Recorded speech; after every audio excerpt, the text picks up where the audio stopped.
What if I told you that the financial system wasn't built to be fair or even balanced?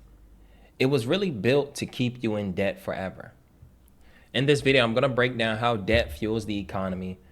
I'm going to break down why there's never enough money to pay it off and the hidden remedy that's built into the system, but they never taught it to you. Now, I've studied banking laws, credit systems, and commercial codes, and I'm here to expose how the system was designed to keep you paying and how to exit the trap with remedy. Now, before we dive into this video, this is not legal advice. This is not financial advice. This is only for educational purposes only. I express this not only to protect you, but also to protect myself, okay? Because we're going to be diving into a lot of concepts that a lot of people will employ, and we're not going to take liability for someone not fully doing their own due diligence, okay? Don't take everything that I say for face value and actually do the research yourself. If you're willing to do this, then you'll really have a lot of success, okay?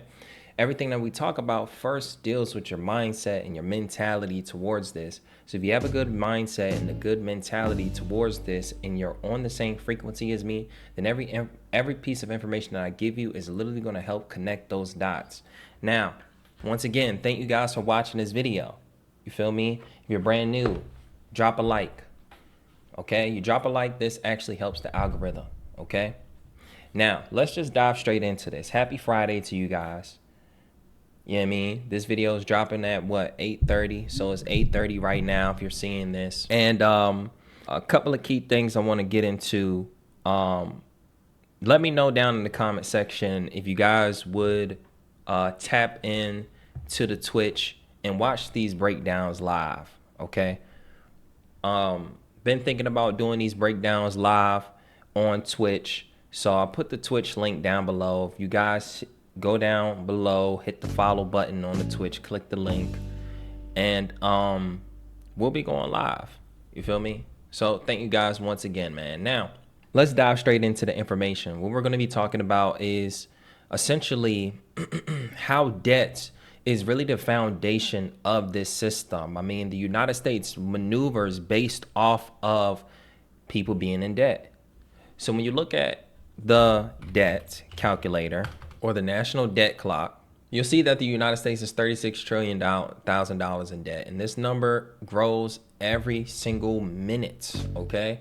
Now, what is this number? This number is literally, and we're talking about this number up at the top, this number is literally applications and debt being created. Every time we put in an application, this number grows, okay? I hope you guys gather that, okay? But this doesn't necessarily mean that the United States owes someone 36 trillion. It means that this is the amount of money that's circulating in the United States, the amount of fiat dollars, the amount of credit being created in the United States. And in many ways, you can look at this as the value of the United States, okay? So when we talk about the aspect as money being created as debt, every dollar in circulation is someone's loan, all right? So even when you look at the dollar, okay, the dollar says Federal Reserve note, okay? So this is a note that was essentially borrowed by the Federal Reserve, okay? When banks actually print money, quote unquote, is actually of the Federal Reserve, okay? So they borrowed this dollar from the Federal Reserve. When you put in that application or whatever the case may be, when you ask for money from the bank, they're literally giving you Federal Reserve notes, okay? When you look at what a Federal Reserve note is, it says a Federal Reserve note is the paper currency or dollar bill used in the United States. It is legal tender, meaning it is accepted as payment for all debts, public and private. These notes are issued by the Federal Reserve banks, okay, which are a part of the Central Bank of the United States and are liabilities of the Federal Reserve, okay? So when you go further down, it talks a little bit about, you know, just breaking down this definition even further. But I want to go to this part where it says promissory note. Now, we talk about promissory notes all the time on this channel, but it says technically a Federal Reserve note is a promissory note that doesn't pay interest, okay? If you don't know what a promissory note is, okay? A promissory note is a written promise by one party to pay a specified amount of money to another party on demand or at a specified date. So it's not actual money, it's a promise to pay note. Okay. And these are things that we can create, which is also considered a negotiable instrument. Okay. So now that we kind of got that, the Federal Reserve issues this currency through credit and not cash necessarily. Okay. If everyone paid off their debt, the economy would collapse because there would be no money in circulation if we were in debt or if we wasn't in debt. Okay. So it's not broken, it's working exactly how it was designed. I mean, a lot of people look at this system and they want to say, oh, I want to get up out of this system because X, Y, and Z. No, you want to get out this system because you don't know how the system operates. And that's the whole point of you coming to this channel, because we're going to talk about how this system operates, and we're not going to make things theoretical. We're not going to make things sound mystical. We're going to talk about the trueness behind everything and teach you how to use it to your advantage. Okay. Now, here's why it can't be paid off. Loans are issued with interest, but only the principal is created. So when I say the principal is created, that is, let's just say you pull out or you ask for a $10,000 loan, right? That's the principal, okay? The $10,000 that you applied for. But the interest is that extra surplus on top of the principal amount, okay? So when they issue interest, this is how they keep you continuing to pay debts, okay? But it's so funny when we kind of just go to the definition of a Federal Reserve note, and a lot of times banks will say that this is the only way that you can pay, but it says technically a Federal Reserve note is a promissory note that doesn't pay interest, okay? So when they're sitting there telling you to pay back your debts, quote unquote, they are trying to get you to pay your interest, but your promissory note doesn't pay back interest. Now, I'm not saying this fact so that you can say, well, this doesn't pay interest and this, that, and the third. I'm just saying this to shift your mindset to understand that it's not that they truly want you to pay your interest back. They really don't care about that. It's more of an energy exchange, and I talked about that in my previous video. Now, there's never enough currency to cover the principal plus interest system wide, and this is made by design so that you will constantly have to pay or keep building debts, okay? The debt will continue to build as long as you have interest and constantly apply for more principal, okay? This guarantees that someone is always behind, in default, or chasing more debts, okay? And there's a couple ways that you can play this, and we'll talk a little bit more about this later on in the video. But the couple ways that you can play this is literally by not getting in debt, okay? Paying off your debts. And I'm already getting to the solution, but let's just talk a little bit more about where you can gather more information other than just going on Google and typing in these direct definitions, because you can do this. But you can go to Modern Money Mechanics. Okay, Modern Money Mechanics pretty much breaks down the whole Federal Reserve fractional banking system. We talk about this a lot on my channel, and I don't know if you guys take the time to review these things on your own, but the whole purpose of me bringing this stuff up is so that you can actually see it with your own eyes, okay? For the new people that come, right? I know there's people that are returning viewers, but for the new people that do come and see this video, and this is why, you know, maybe this video will attract a certain person, right? Maybe this is the video that get hundreds of thousands of views, whatever the case may be. It doesn't matter. I'll consistently post on a daily basis, but I'm gonna make sure to reinforce some of the key things in case a new person comes. But here's the thing that really sticks out to me in the Modern Money Mechanics book, which is the book of all banks. It says that bankers discovered that they could make loans merely by giving their promises to pay or bank notes to borrowers. In this way, banks began to create money based off of their promises to pay. Now, a promise to pay is not paying. Okay, but what if I told you that the value of promising to pay was just as valuable, okay, as the dollar, quote unquote, okay? If they're asking you for cash or a Federal Reserve note, then essentially you can also, which is a promise to pay note, you can also create a promise to pay by promising to pay them. And that is something that becomes a financial asset to them, because they can then exchange that to the Federal Reserve to get more promises to pay notes. You dig me?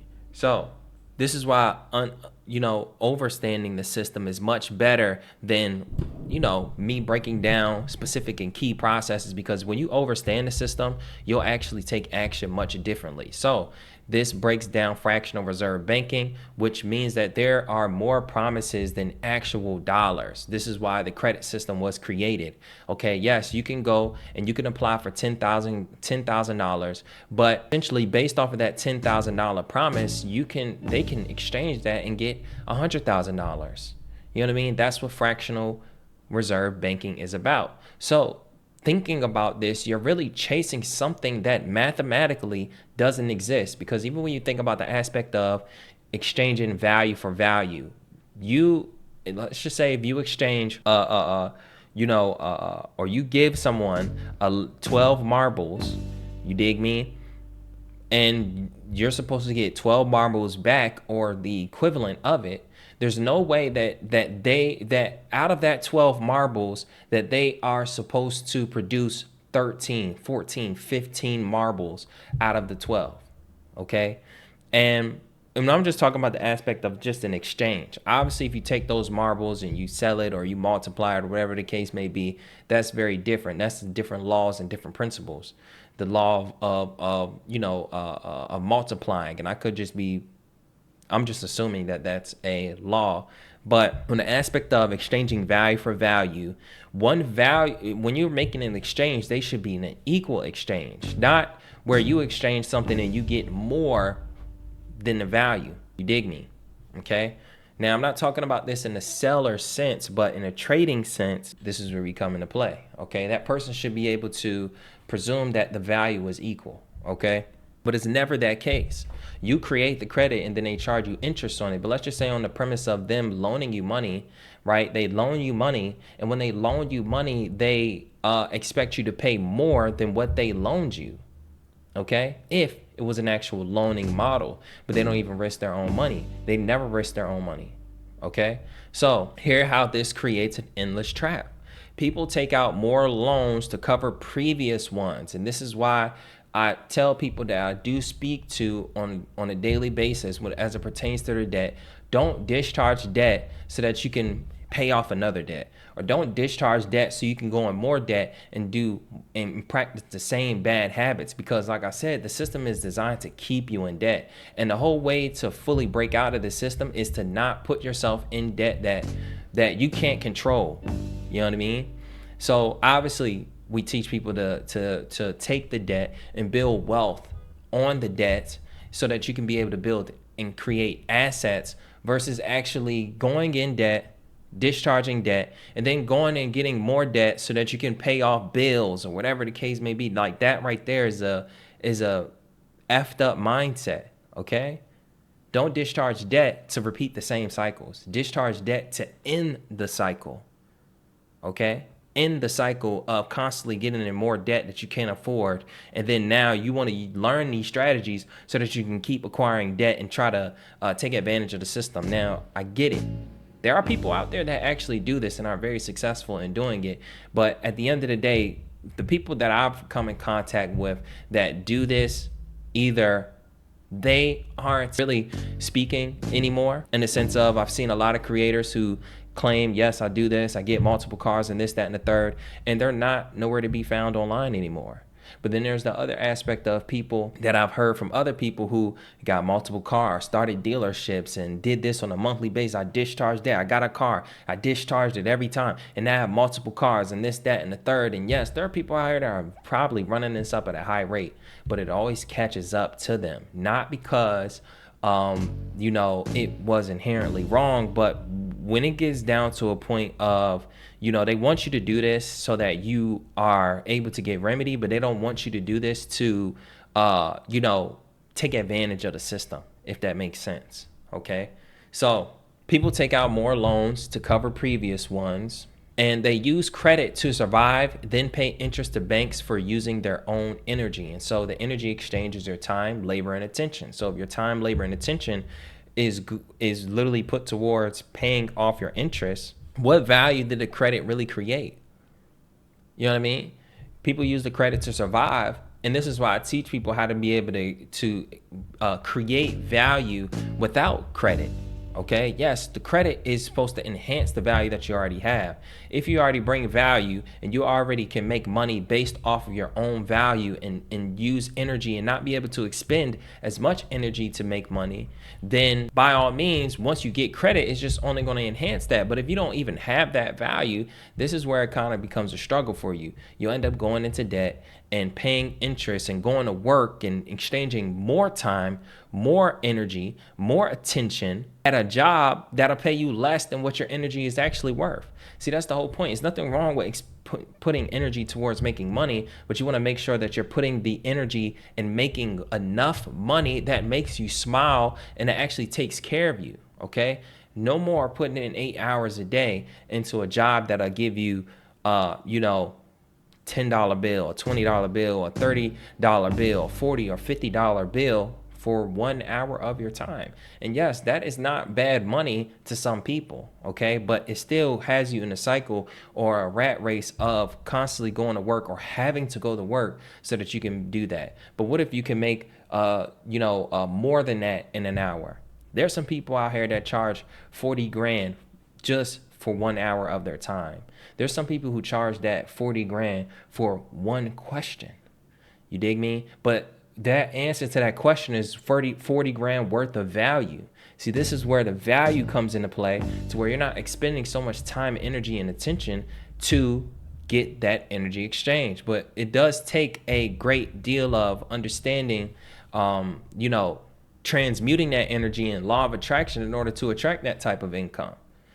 Okay, this is not the video for that, but this is why I tell you guys, tap into the Twitch channel, subscribe to the channel so that you guys can get updates. And when I go live and I'm actually on Twitch, not only will we talk about the aspects of debt, but I can talk about way more things. Okay, now the system thrives off of debt-based compliance and psychological scarcity. Okay, I've talked to many people who are in debt at this moment of time, and they feel like they can't move forward in life. They can't make the investments that they want to make in life. They feel like they cannot move, with flexibility. Okay, they actually feel stuck because they have debt. But this is the whole point of understanding the knowledge so that you aren't stuck in that trap, because debt is not real. Debt, the worst thing that can happen when it comes to debt is that a company will say you default, or the worst thing that can happen is that you get a judgment, but you can also appeal or vacate a judgment. The worst that can happen is that they ding your credit report. But if you know how to challenge debt and you know how to communicate with a debt collector, then you would know how to communicate with a credit bureau, because it's the same exact thing. You take them through the same exact administrative process, but now you're challenging them on the validity on the information. But if you challenge the debt collector on the validity of the contract and the validity if that debt is actually valid, and you take it to the credit bureaus, they have no reason not to take it off there. Okay, and if you know how to properly sue a debt collector, then it's easier to sue a credit bureau, because the credit bureaus don't do their jobs anyways. Okay, so the system isn't built on wealth, it's built on control. So it's important for you to have full control over what you know and full control over the processes and the rights that you actually have and how to properly assert your rights. Okay, you want to be in control, not someone else be in control. Just because you're in debt doesn't mean that they have authority over you. Okay, just because somebody pulls you over and says, that they're a police officer or whatever the case may be, they don't have authority over you. They're policy enforcers. They're not, they're actually public servants. So they're actually under your authority, but they come just because they have a badge, just because they're wearing blue, just because they was appointed and they went through all this training and this, that, and the third, that they're above you, but they're actually beneath you. Okay, but we maneuver and we give away our rights when we start asking them for permission. You dig what I'm saying? Because they're also debt collectors as well that fall under the FDCPA. They're also under a dead entity, and if you're under a dead entity, then you are lower than something that is dead. You dig me? Okay, because the government is a company. Okay, so is that police station. The police station is under the government. You dig me? But you are above the government in the sense of, yes, they may have more money, they may have more power, they may have more influence, and yes, that does play a huge factor. But when you know your rights and the government puts you in position to understand your rights and puts you in a position to use your rights if done properly, then you have more power than the government. Okay? Because you are bound not only by the government, you are not even bound to the government. You are bound by God or whatever the higher power you believe in. You are bound by the law of the land. You are bound by the universe. You're not put on this earth just to pay bills. You're not put on this earth just to pay back debts. You are put on this earth for a purpose to really be a part of this human experience, okay? And they inserted themselves and made you forget that. So I talk about that in my previous video where I talked about the shadow energy of debt. And so when the whole purpose of debt or anything else that may seem like a way of keeping you down, it's just for you to forget who you actually are. You dig me? So if you know who you are, then you actually can maneuver through the system much easier than a person who is moving like a drone and don't know who they are. Okay? Now that we kind of understand that, we're on the aspect of us being in full control, okay? We want to talk about the hidden remedies that they don't teach. And I talk about debt discharge in all of my videos. And if you're a person that watches all of my videos, you are ahead of the game, okay? You know more than the average person, okay? Because there's people who will DM me and claim, yes, I watch your videos. But they'll ask me questions like, you know what I mean, that is covered in all my videos. If you're gonna go on my DMs and ask me questions, you are just trying to shortcut the process, okay? Because I can give you a direct answer if you ask me a direct question in the DMs, but you still will have more questions to ask, okay? So down below, I'll include my one-on-one consultation link where you can talk to me one-on-one about your specific situation, okay? You do have to pay for my time, and that's the energy exchange that I have, all right? Now, the remedy is built in, but it's buried in complexity, okay? So, yes, everything that I'm talking about, it does seem complex, but this is why it's so important for you to be well-versed and be educated on it so that it is simple, okay? Charge-offs and debt sales equals that banks got paid, okay? If the banks got paid, then they cannot collect on a debt. Do you guys understand that? If you see a charge-off in your credit report, if a collection agency is reaching out to you and it's not the Capital Ones, it's not the Navy Federals, okay? If your debt is insured, the banks already got paid. If the banks already got paid, then it is actually illegal to double recover, okay? So just to break down what double recovery is in legal context, means a claimant receives compensation for the same loss and damage more than once, okay? So it says that this is unfair enrichment. Double recovery would allow a claimant to profit from a single incident, which is not the intent of legal compensation. Prevents duplication. Courts and legal system are designed to prevent double recovery by ensuring that payments are not duplicated or overlapped. Double recovery can arise when a claimant receives compensation from an insurance company and also from a settlement or a lawsuit related to the same incident. Okay? No double recovery clause. Settlements and contracts may include no double recovery clauses to explicitly prevent a claimant from receiving the same damages twice. Okay? So double recovery is prevented by courts and legal systems, okay? So yes, challenging a company on determining whether they got paid off of your debt is legal because you want to also prevent double recovery within yourself, okay? 1099-C, cancellations of debt, means that the banks just reported it as income or a loss. So if they file a 1099-C, if it's in the charge-off status, that means that they filed the 1099-C. When they file the 1099-C and it gets reported as income, that means that they made money, okay? Because if it's being reported as income and they're now being taxed, then money was released to them, okay?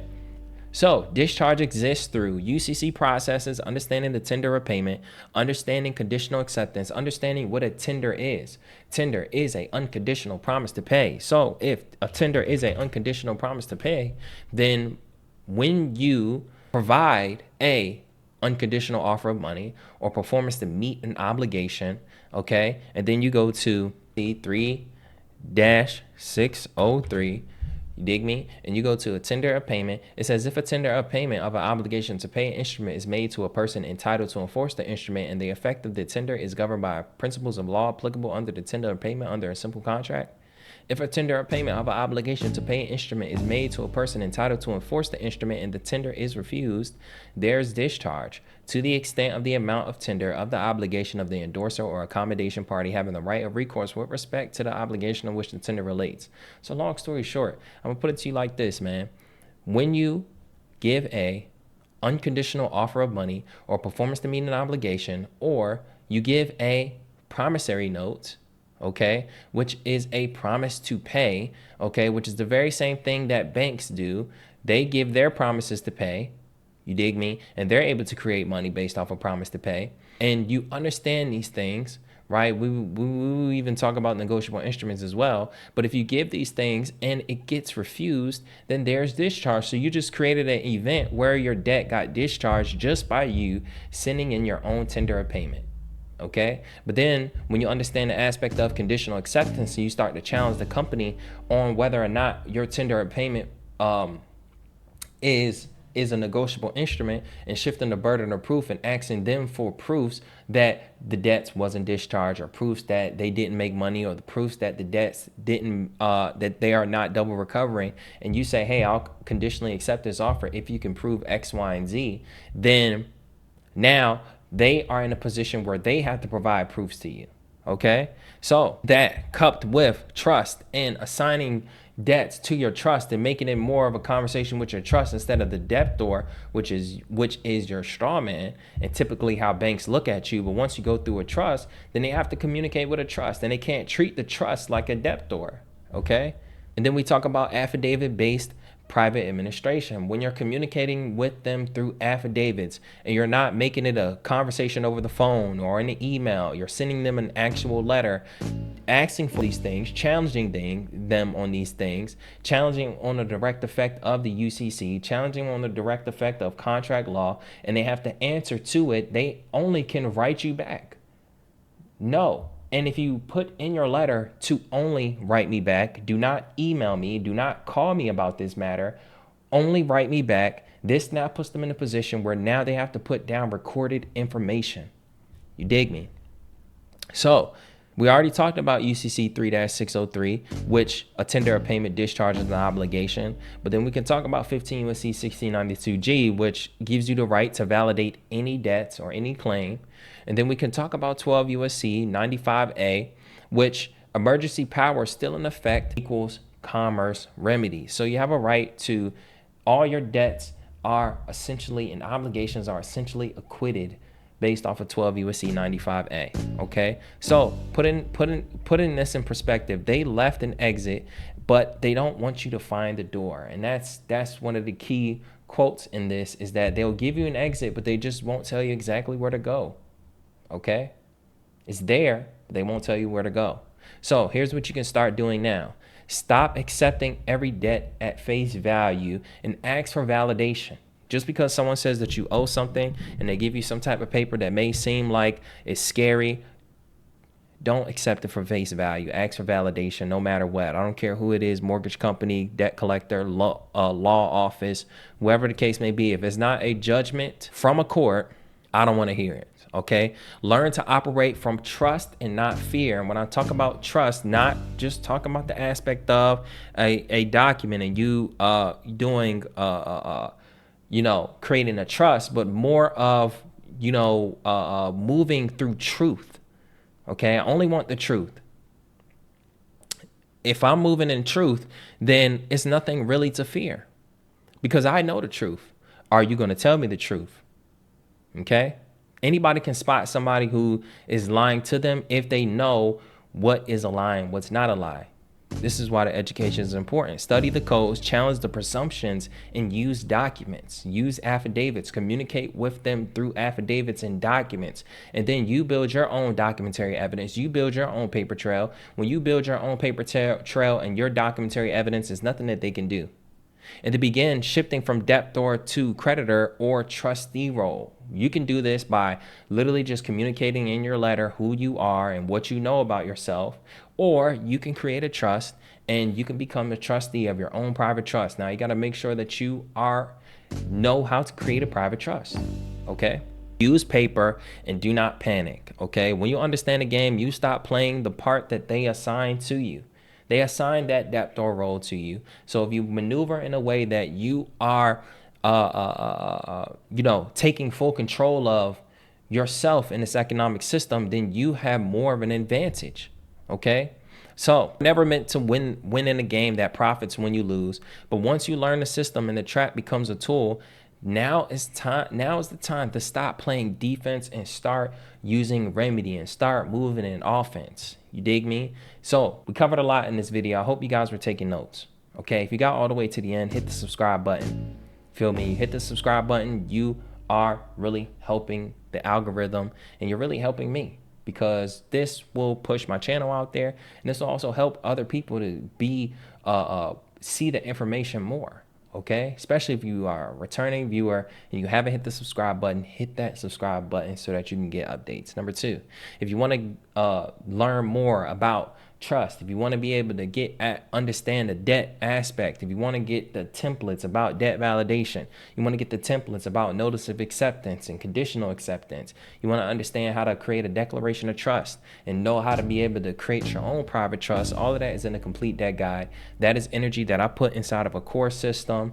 That is something that you'll be able to have for the rest of your life. And then more importantly, if people are interested around you, you can refer to them too and make a little bit of money as well. Okay, you give me energy, I'm gonna make sure that you have energy to be able to get back, and it's gonna show in the pudding. Okay, number two, if you want to work with me one-on-one, tap into that one-on-one mentorship. That link will be down below. Only serious people and people who are investment ready. Okay, we help people with credit, we help people understand consumer law, we help people start a business. Okay, we help people, especially if you have a credit repair business and you are having trouble with marketing or getting leads, tap into that one-on-one mentorship. If you want to start your own credit repair business, that's something I also help you with as well. So a lot of my mentees, I'm able to, that started with me, I'm fixing their credit, and then they say, hey, I want to start my own credit repair business. I open up the floor and I teach them that too. So be very upfront about your goals, and depending on your goals, I may be able to help you. Now, lastly, tap into my Instagram. Also, at the same time, tap into the Twitch. I put the link down in the description. Go ahead and hit the follow button. We will be going live. I'm thinking on the weekends. I'm thinking about doing the live breakdowns. Let me know what you guys want me to do. If you guys want me to start doing these breakdowns live, and then after I do the breakdowns, leaving the floor open for you guys to ask questions and things of that nature, tap into the Twitch. Okay, when we get to 100 followers on Twitch, I'm gonna go live. Okay, ever feel like you've been paying forever and not getting anywhere? Drop a comment down below, like, subscribe, hit the bell, hit the notification icon, because once you see the truth, you'll never unsee it. And that's my entire goal, to help you guys see the truth, help you guys actually grow. And lastly, if you're looking to get your credit, down below I'll have a link there as well, so you can go ahead and get your credit report for free for 7 days. I love you guys. I'll see you in the next one. Oh, I forgot to tell you guys to comment the word discharge if you got all the way to the end. I'm gone.